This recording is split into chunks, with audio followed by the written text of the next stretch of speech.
เอาเปิดคลิปเปิดภาพกับมื้อนี้อยู่ตรงหน้าเด้อพี่น้องเด้อมื้อนี้มาไทยขุดนา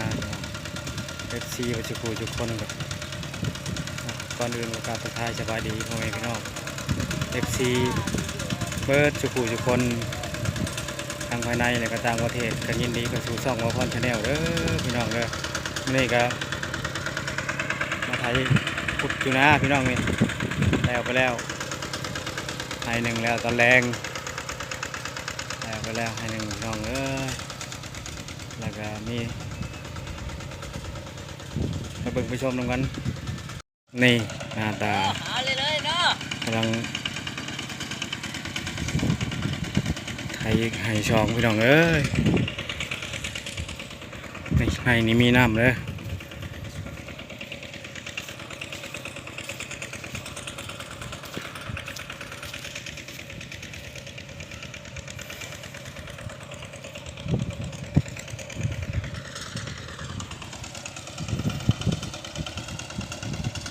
มีหมูนี่มีทั้งง่ายคนรอทั้งง่ายยังหมูนี่มาซอยเด้อพี่น้องซอยแต่นะทงแคมบ้านพี่น้องเลย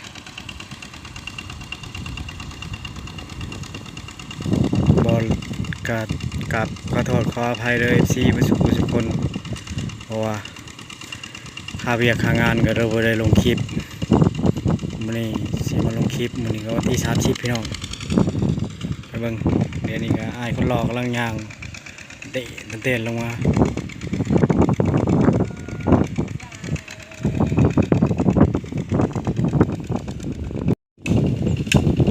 ไก่แท้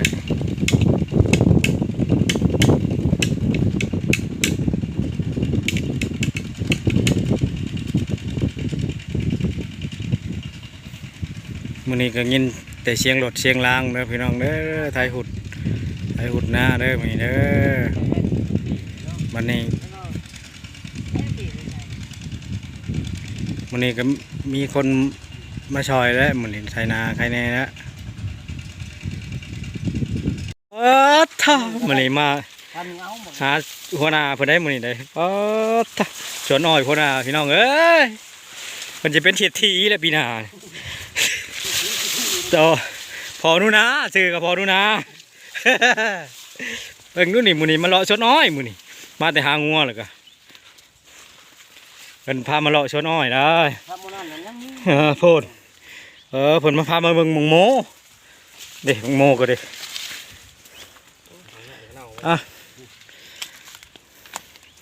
จะเริ่มพากติดตามเด้อพี่น้องเด้อสวนอ้อยเฒ่าแก่พุ่นได้นี่โอ้ทุกคนจะพาไหมสวนอ้อยบ้านนั่นแหละจะวายตัวนี้เอาตัวเป็นๆนี่ให้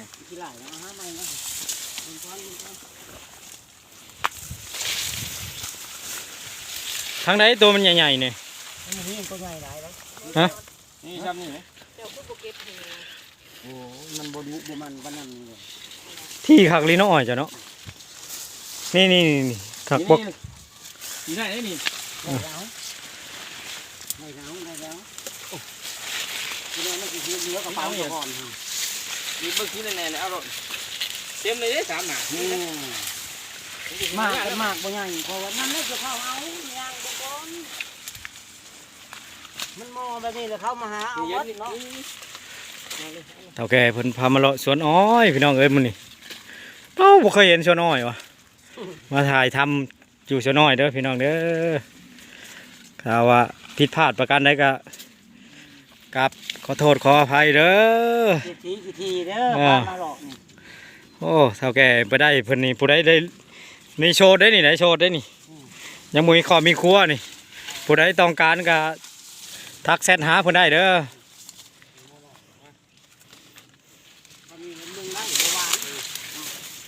มันลื่นนี่แหละมันอยากหวานจะมาออกไปกินกี่นี่นะโอ้ไม่หวานมันอยากออกห่างกี่ชนะถูกหล่อไหมเพื่อนหากไหมมันปอหนึ่งจักบ่เฮียใจเฮกตาเฮีย8 9ปอ9 เฮกตา28 ไร่ ฮะ 40ปลาย50ปลายอยู่พุ่น นี่เลย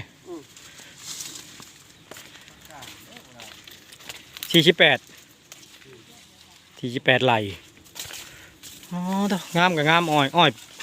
อยปีแรกพี่น้อง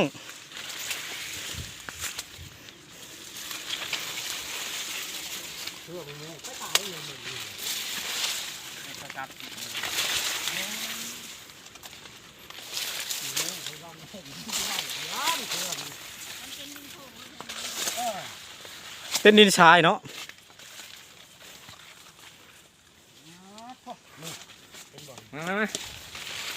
เราจะให้หาเอาหน่วยระดับคันนี้ มันหวานโพดเลยมันใหญ่ แม่น หวานโพดเลย มันถึงนะพวกกินเนี่ยบ้านี่มงงเลย นี่ครับพ้นฮีทเท่านึง คนถือคนเลย มากก็เฮาบ่ทันเลยมาใส่ปุ๋ยได้นี่ปุ๋ย ที่นี่มันจะกลางถือ เด้ผุยเห็นบ่นี่ผุย ผมได้ เอาบ่ทัน เอา พ่อเลยไง หมอ เยี่ยมแถวก้อนเลยบ้านี่เลย โอ้ย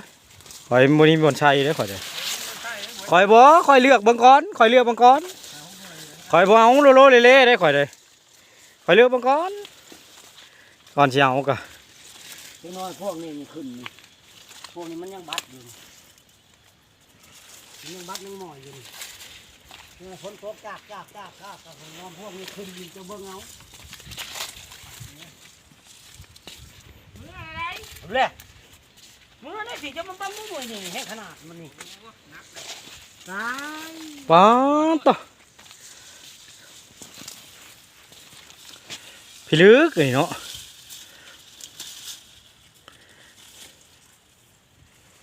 พี่ลึกว่าข้าวโพดบังโม ความมันงามนี่เต็มก็ไปทอกไว้ ก็มื้อนี้หันมาเลาะชนอ้อยแล้วก็มาเก็บบังโมพี่น้องเอ้ยครับขอโทษขออภัยเด้อผิดพลาดประการใดก็ เรืออุ้มได้อยู่ไหน